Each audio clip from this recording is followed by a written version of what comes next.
El ejercicio que se presenta a continuación tiene el siguiente enunciado. Dibuje las proyecciones de un hexaedro ABCDFGH, sabiendo que la recta M contiene a los vértices E y G del poliedro. Se conoce el vértice C. El vértice E tiene mayor cota que el vértice G. Se tiene que la recta M está definida por dos puntos P y Q y se conocen las coordenadas del vértice C del poliedro. Antes de iniciar con la resolución del ejercicio en la representación diédrica, conviene, como de costumbre, hacer un análisis espacial del ejercicio para establecer los pasos a seguir. El enfoque que voy a utilizar en esta oportunidad es el enfoque aditivo, de tal manera que ese análisis nos va a permitir establecer los elementos que se deben construir y el orden de construcción de cada uno de esos elementos hasta lograr obtener todos los vértices del poliedro ABCDFGH. Bien, en este modelo tridimensional se muestra un hexaedro como el que se pide en el ejercicio. Tenemos la recta M acá coloreada en rojo, que pasa por los vértices E y G de acuerdo con el enunciado del problema, y se conoce el vértice C. Los elementos que están en rojo son los elementos conocidos como datos del ejercicio. Bien, existen por supuesto varios caminos de solución. Yo voy a aplicar el que me parece más sencillo y es el que pasa por un primer paso que consiste en la definición del plano que determinan la recta M y el punto C. El plano que determinan la recta M y el punto C es un plano que produce una sección principal en el sólido. La sección principal de la que hablo es aquella sección principal ACGE, y esa sección principal, como ya he dicho, está contenida en el plano determinado por la recta M y el punto C. De manera que el primer paso será hallar las trazas de ese plano que vamos a denominar gamma, para luego ponerlo en verdadera magnitud mediante un rebatimiento y así poder trazar en esa verdadera magnitud la arista CG en forma perpendicular a la recta M. Con ello se obtiene, por supuesto, el vértice G del hexaedro. Una vez que se conoce el vértice G, entonces pasamos a la construcción de la sección principal del hexaedro, puesto que la distancia EG no es otra que la verdadera magnitud de una diagonal de cara. De manera que si construimos una cara de arista CG y a esa cara le determinamos una de sus diagonales, la longitud de las diagonales la copiamos sobre la recta M en el sentido de mayor cota, como especifica el enunciado, con lo cual vamos a lograr encontrar nuestro vértice E. Una vez que se conoce el vértice E, bastará con construir el rectángulo, que es una sección principal, CGEA, mediante paralelismo. Y de esa forma pues se obtendrá, como he dicho, la sección principal en cuestión. El siguiente paso podría ser el siguiente. Fíjense que el punto medio de los vértices E y G no es otro que el centro de la cara EFGH. Y por otra parte, una recta construida en forma perpendicular al plano que contiene la sección principal ACGE, el plano que hemos llamado gamma, esa recta pasando por el centro de cara de la cara EFGH es la recta que contiene a la otra diagonal de esa cara, es decir, la diagonal de cara HF, y como sabemos las diagonales de un cuadrado se cortan a 90 grados. Y por supuesto la distancia que hay del centro de la cara a F y del centro de la cara al vértice H es exactamente la mitad de la diagonal de la cara EFGH. De esa manera se obtienen los vértices F y H, y aplicando un procedimiento análogo podemos encontrar, ¿verdad? Determinando el punto medio de la arista, AC, perdón, podemos aplicar de nuevo una perpendicular al plano gamma, esta vez por el centro de la cara ABCD, y sobre ella se van a encontrar, aplicando el mismo razonamiento que se hizo con la cara FGH, vamos a obtener los vértices B y D del hexaedro, con lo cual culmina el proceso de construcción. Una vez que conocemos los pasos, hemos diseñado un algoritmo válido para la construcción del hexaedro, pasamos a la representación en sistema diédrico. Por supuesto que una vez que hemos representado los vértices, el vértice C y la recta M por medio de sus puntos P y Q, pasamos a determinar las trazas del plano con el procedimiento que tradicionalmente se usa. Yo en este caso he desarrollado una herramienta propia en GeoGebra para determinar las trazas de un plano, para hallar las trazas de un plano determinado por 3 puntos. Pero como sabemos es un tema ya agotado y que en caso de presentar alguna duda, pues les recomiendo ver el video correspondiente. Pero bien, una vez que se tienen las trazas del plano, vamos ahora a rebatir el vértice C y a la recta M. Para rebatir, por supuesto, a la recta M, debemos de rebatir a los vértices P y Q.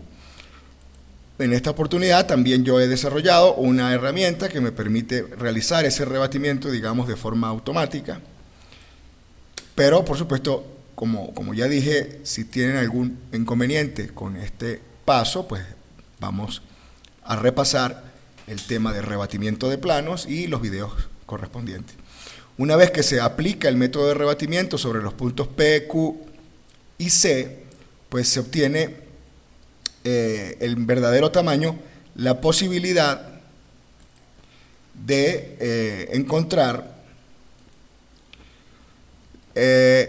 lo que sería una cara en verdadera magnitud, partiendo de que si trazamos una recta perpendicular a la recta M rebatida por C rebatido, vamos a obtener el vértice G rebatido sobre la dirección M, tal como se especificó en el análisis espacial. Y si conozco en verdadera magnitud la arista CG, nada me impide construir una cara a partir de la cual voy a determinar una de sus diagonales.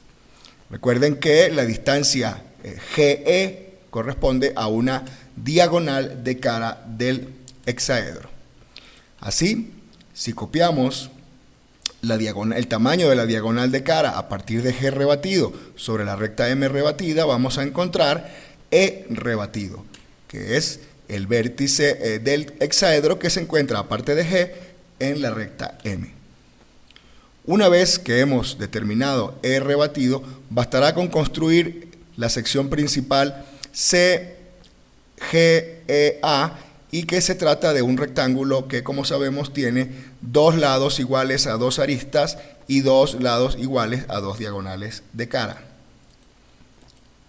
Una vez que se ha realizado ese trazado de un rectángulo correspondiente a la sección principal EGCA o ACGE, obtenemos A en rebatido, siendo el siguiente paso, por supuesto, la determinación de las proyecciones diédricas de los vértices A, E y G, para lo cual aplicamos el rebatimiento a la inversa, con la siguiente, digamos, facilidad, de que el punto E y el punto G pertenecientes a la recta M, pues se encuentran en proyección vertical sobre la proyección vertical de M y en proyección horizontal sobre la proyección horizontal de la recta M. De esta forma, acá tenemos en una perpendicular al eje de rebatimiento y en el corte con M vertical a E en proyección vertical. Lo mismo para encontrar G en proyección vertical.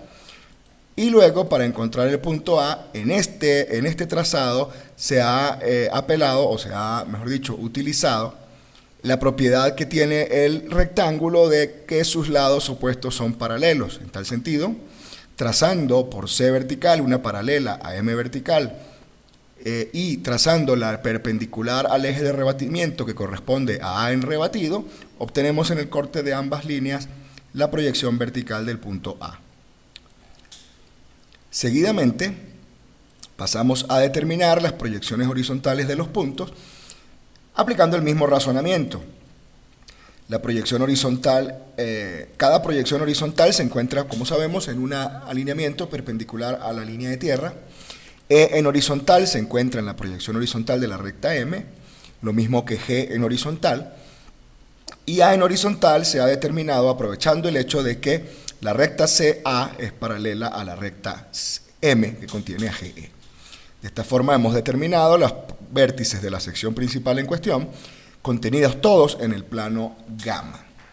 El siguiente paso será entonces determinar, tal y como se ha indicado en el análisis espacial, los vértices F y H, para lo cual determinamos en primer lugar, bueno, acá hemos comenzado por determinar el punto medio de AC para construir